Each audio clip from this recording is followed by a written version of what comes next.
A few weeks ago, you secured your next Olympic Games. Tell us, how hard was it this time to get the qualification? You got a new partner with Nick. Tell us, what was different instead of the other times you qualified?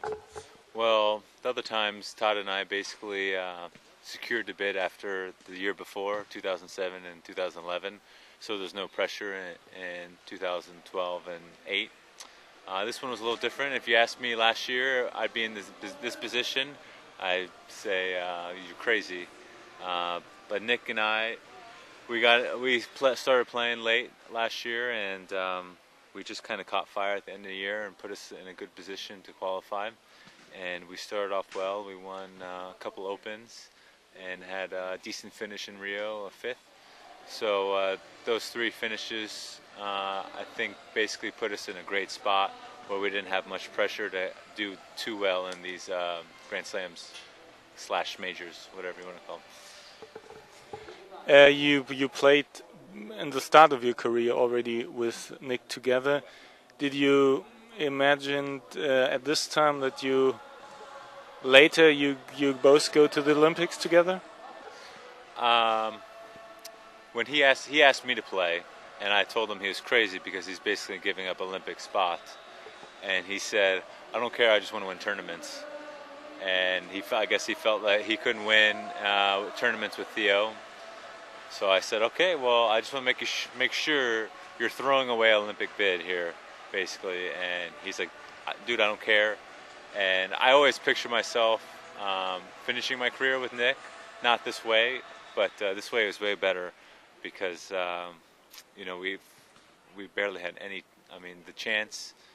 And when we first played our first tournament in Long Beach, chances of us making the Olympics was maybe 5%, I'd say. But once we got second in Long Beach, then I think it moved it up to 30%, like just off that finish. And so once we had that second, I knew that, okay, now we have a chance.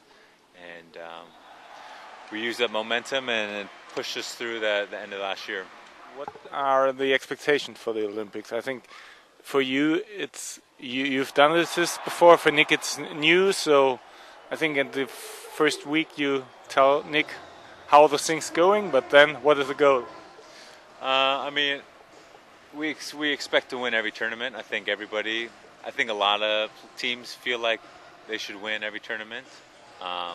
Granted, it's a little unrealistic, except maybe if you're Alison and Bruno, because they won just about everything last year. But as a competitor, you have to think you're going to win each and every match. Otherwise, what are you doing out here? So, with that said, the goal is gold in Rio. And obviously if we medal, it'd be great, but the goal is gold. Thank you very much for the interview and much success in Rio, and we see us there.